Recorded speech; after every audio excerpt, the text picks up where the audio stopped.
Good morning. You're listening to WPVM FM in Asheville, North Carolina, 103.7 on the dial. This is the Blaineville Show, heard each Wednesday here at 9 a.m. on WPVM. But today you're watching a special WPVM's on the WPVM's Facebook page, and this is a special WPVM Facebook Live broadcast. I'm your host, Blaine Greenfield, and I'm here in my Zoom studio in lovely downtown Fairview, North Carolina. Each week we focus on the Asheville theater scene, as well as on positive news and information about people and organizations in both Western North Carolina and throughout the country. And to that end, it's my pleasure to introduce Andy Reed, who is the Executive Director of the WNC Herb Marketing Association and the 32nd Annual Spring Herb Festival, and two local herb growers and experts, Jeannie Dunn, owner of Red Moon Herbs, and Kelsey Green, owner of Our Friendly Allies Medicinal Herb Farm. And welcome aboard, guys. You can wave to all your friends in Facebook world. So if you're watching, you're seeing these three folks. And this is kind of an interesting show for me because I've been doing this for a while, guys. I've never done a show on herbs. So thank you for joining me and hopefully teaching me a little bit about herbs and herb festival. Thank you for having us. Well, it's really cool that you're on board. And Andy's been organizing the herb festival since 2009 when the founding director, Rick Morgan, retired. Andy is an Asheville native, but confesses he's not an herb grower. Interesting, herbalist himself. He lives in a condo. So that they kind of have restrictions against growing herbs in the condo? We have actually a raised bed where we grow herbs, but the condo association, ever since it was founded, has a rule that you can't grow vegetables because they attract vermin. You know, you'll have squirrels and mice and stuff. So we can't have fruit vegetables, but we can grow herbs and leaf plants. So I was able to convince the board a few years ago that we could build a raised bed and have a community herb garden, which we do now.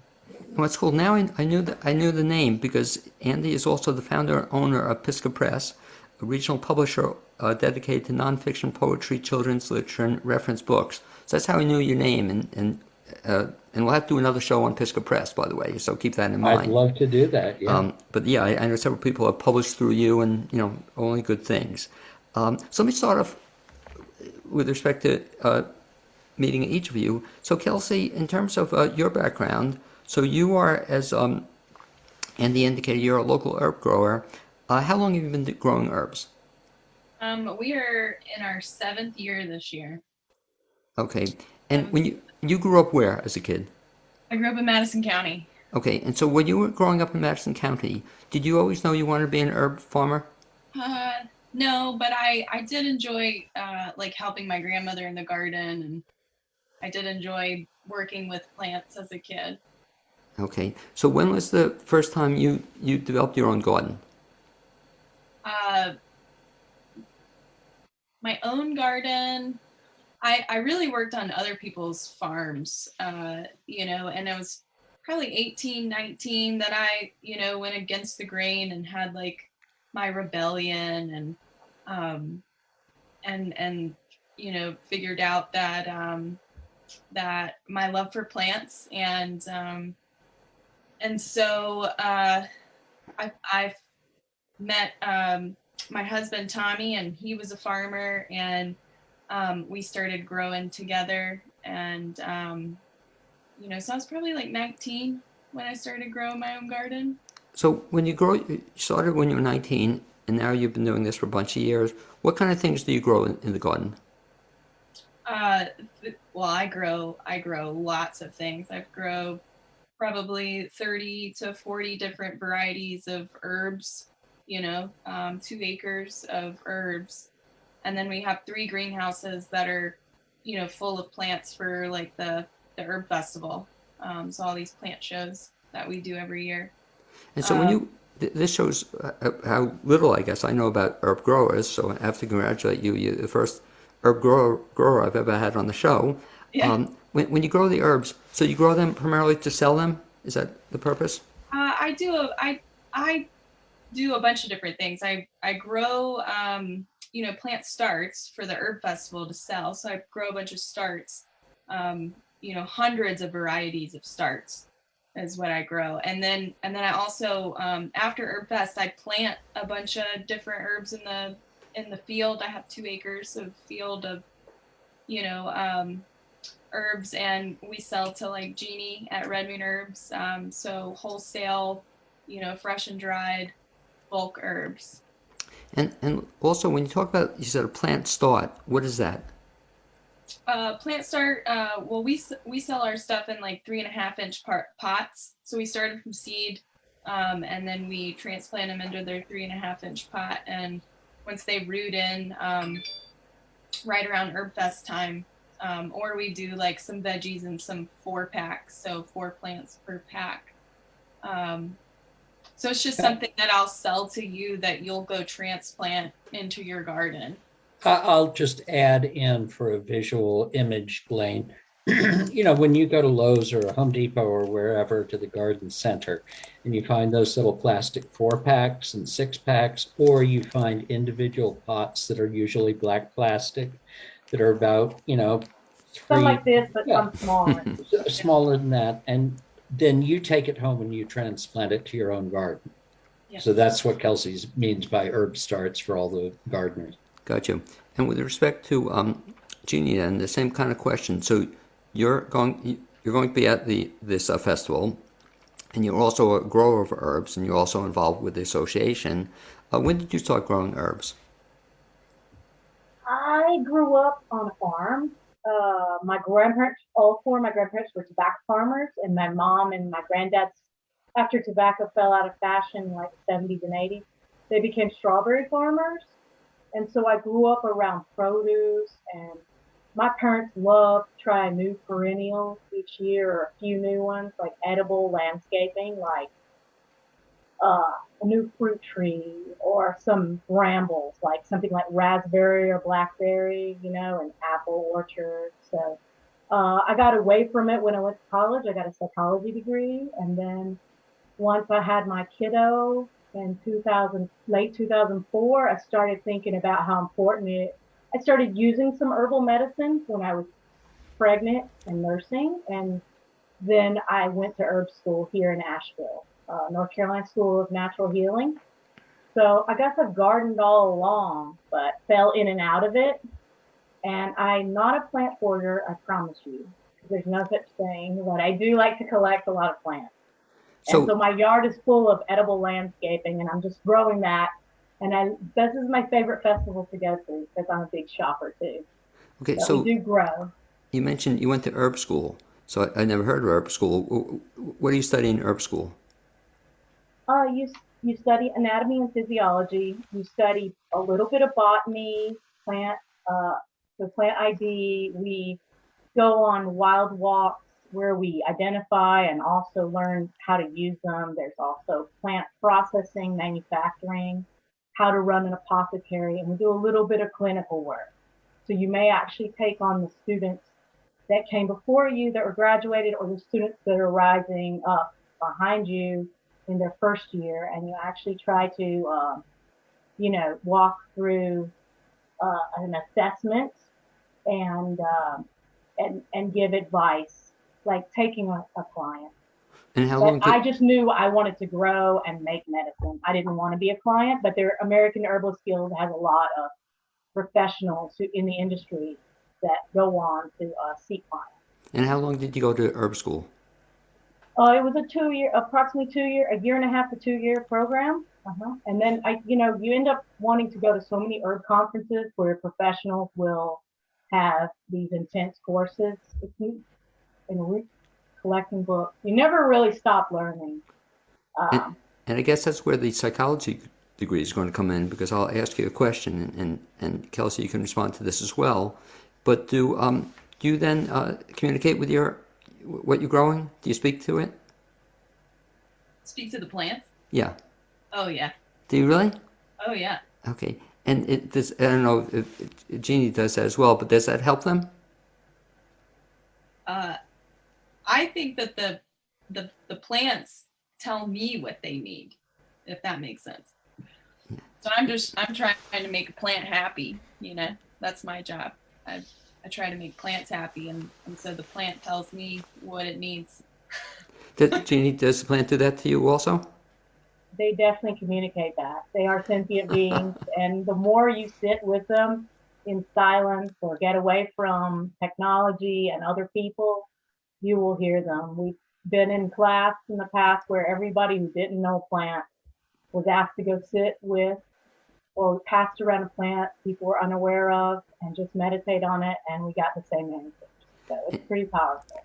Like I'm laughing at this, but I just saw something on the news or some study that showed that people communicate with the plants, they do better than people who don't, and they somehow listen to you. And I guess that's where, Andrew, you come on into this picture then, so that once a year, or maybe more than once a year, but once a year you have this major festival and brings all these people together? Yep. And what's that about? Well, as Jeannie says, you never stop learning. So we've got growers of plants, and we have 65, 68 vendors who are there every year. And about half of them are growers of plants, not just herbs, but a lot of heirloom vegetables and edible garden plants and small trees like pawpaw and berry trees and so forth. And the other half are people who use herbs and sell products like Jeannie with Red Moon salves and tinctures and ointments and soaps and scented candles using herbs that are psychologically healthful, and emotionally important.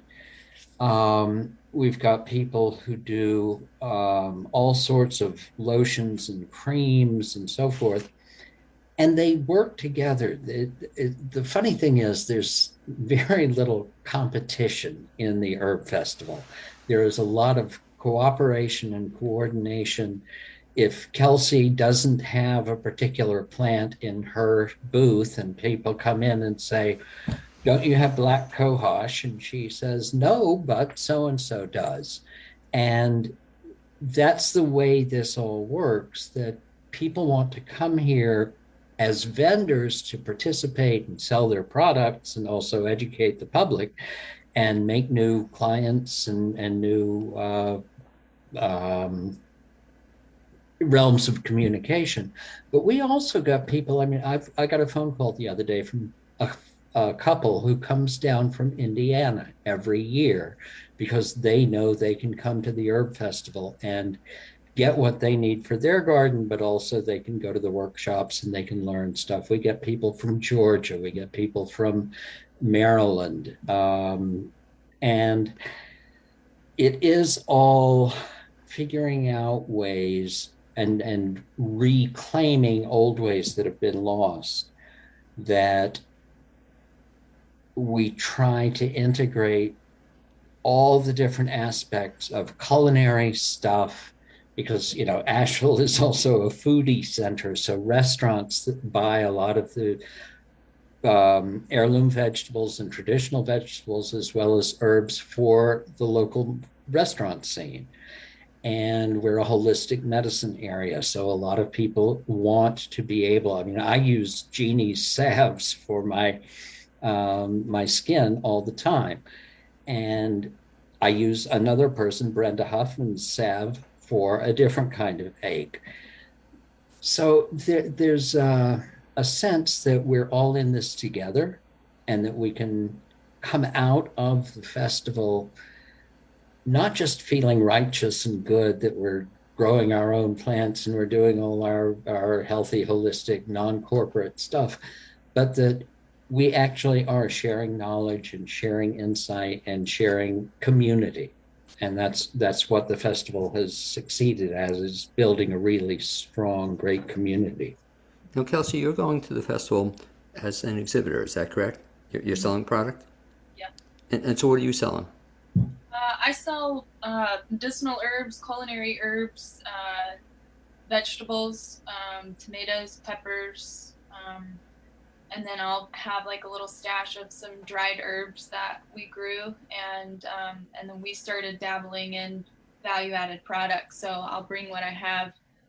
We're starting to make tinctures and extracts slowly, but so I'll have all of that with me.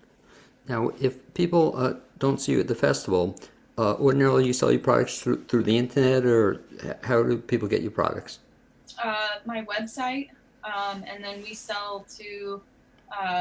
we sell wholesale to like Madison Natural Food Store in Marshall, and they retail it for us. But the best way to find us is through our website. If you would please, could you share the website? Yeah, it's ourfriendlyallies at .com. Okay, repeat it again, if you would. Ourfriendlyallies.com. Okay, so if people go to that website, they can find out about all the different kinds of products you offer? Yeah. Yeah. Okay. And Jeannie, I'll ask you the same kind of thing. If people are interested, first of all, what kinds of products do you sell? We focus on wild weeds that grow in this area that are prolific. So something like an organic alcohol extract of dandelion roots, or calendula that Kelsey's grown at Our Friendly Allies. And then we also have oils, vinegars, salves, and we have a salt this year. We're going to offer it in two sizes. Salt of the earth. It's Appalachian salt from Saltville, Virginia. Wild stinging nettle and ramp tops only, because we want people to know that you can source some of the more rare objects and plants and things, woodland medicinal, and not kill the plant. So we are more sustainable about our harvests on the rare ones, like something like ginseng, golden seal, or ramps. So we want to make sure that the word gets out about that, because there was a big with like what Andy was saying about the foodies in Asheville and on the Northeast. They were sending the entire ramp to chefs in like New York City, but now more and more people are doing a sustainable harvest. So we'll have stuff that we make in peak season, but we'll also have some plant starts. I have a garden coordinator named Jen on staff, and we work with some of our growers to get some plants. So we'll have plant starts, a few like Kelsey, but the main thing is that we just get there and we encourage people to come up for the free workshops. I really enjoy working on the board because I get to know some of the other vendors, and the customers come and ask, where can I find, like Andy said, the natives like pawpaw, persimmon, these plants we want, dogwood, redbud, things that should go in the ground instead of something like a Bradford pear, or something that might be an exotic invasive that someone thought was really helpful for their landscape job that got out of hand. There's several in our forest right now that kind of choke out the natives. So we really want to encourage native medicinal gardens, whether it's shade or full sun. And a lot of the vendors really promote that. They want to see that too. A lot of people come for rosemary and lavender because it dies every year here. So that's another couple that everybody's, excited to get their new rosemary and lavender for their garden. The culinary stuff. The same question I asked Kelsey. If folks want to find out about the stuff you sell, aside from coming to the festival, how would they go about doing that? Yeah, we're at several retail stores, like Herbiary on Market Street downtown, and the French Broad Food Co-op. We're in a few Whole Foods, Earth Fare, Trout Lily out in Fairview, and Madison Natural Foods where Kelsey is. But you can also go to redmoonherbs.com. That's REDHERBS. No. No. REDMOON. Ed Moon and Herbs with an S. Okay, herbs.com. REDMOON Herbs, HERBS.com. Okay, they can find you there. And Andy, back to you. In terms of putting this all together, so this festival, I was impressed. This is what, the 32nd one coming up? Yeah, and we actually have a vendor who was at the very first festival, the daughter of one of the founders. I had mentioned Rick Morgan. Another original vendor was Tom Spate, who owns Bluff Mountain Herbs up in Marshall. And his daughter, Danny, now runs that, and they have been here since 1990 when the festival was just 6 Madison County herb people who got together and said, let's see if we can have a little festival. It was one afternoon at the farmers market for 4 hours in 1990. And Danny is still with us, still very active. She's helped plan the festival this year. And, growing it from those first 6 folks to 11 times as many now. And we, of course, our website is where you get a lot of information about the festival, because we have a directory of all the vendors, and we try to get them to tell us what products they have, so that I will be updating it very soon with what products vendors have for sale there. And it is at AshevilleHerbFestival.org, because we are a nonprofit.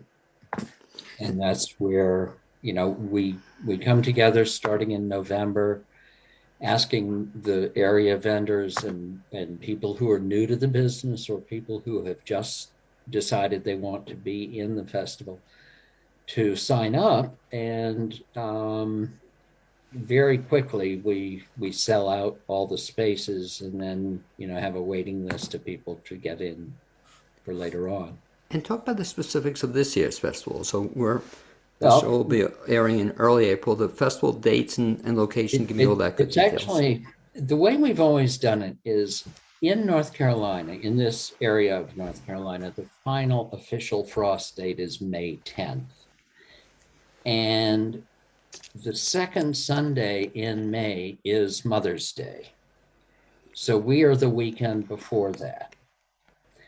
So this year, Mother's Day is May 8th. The festival is Friday, Saturday, and Sunday, May 1st. So we have to start at the very end of April. So we're at the Western North Carolina Ag Center, which is down near the Asheville Airport. If you are heading towards the airport, you go on south for about half a mile, and the Ag Center is on the left. And we will be there Friday, April 29th, Saturday, April 30th, both days from 8:30 in the morning until 5 at night. And then on Sunday, May 1st, from 10 a.m. till 3 p.m.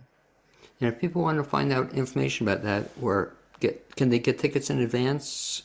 No tickets. It's all free. Oh, really? Everybody, it's free. Very nice. Free entry, free parking, free workshops, as Jeannie mentioned. The only thing you pay for is the stuff you buy. Right. And so it can be products there, but we also have food available, because there are a lot of people, a lot of the foodie vendors who use local herbs. Cecilia's Kitchen from Asheville and Black Mountain. Cecilia is quite well known. She has a food truck that is there for the whole festival. She sources herbs locally. We've got a man who does hot teas and cold teas that are both locally fruit-based, fruit-sourced teas and root-sourced teas. We've got an ice cream, Luscious Liquors ice cream, which also does locally sourced herbs, and coffee wagon with these incredible scones that are made with local hot peppers and cayenne and cheddar. I should stop you here. I should stop you though, because I'm getting hungry just listening to this, so it's just to eat there. Yeah, so people just, they come in, they drive in, they walk into the expo building, which is at the back of the Ag Center, and it's all free except for what they want to buy and take home with them. And Jeannie, I imagine the problem you have being an exhibitor, it sounds like the kind of thing that, even though you're doing the exhibiting, you probably also want to walk around and see some of the exhibits and see the other people doing what you're doing. So it's probably tough to decide what you're going to do in any given moment, selling or going to exhibits. Or talk a little bit about Jeannie too. You may not have the exact specifics, but what kind of workshops, Andy had mentioned, what are some of the kinds of workshops that people can attend? Yeah, it's like a reunion. So I do get torn in several directions, because I want to see some of the other vendors and catch up with them and get their advice on different planning techniques. But This year, we're excited to have a couple of book signings and talks. But in the past, we've had someone on permaculture gardening,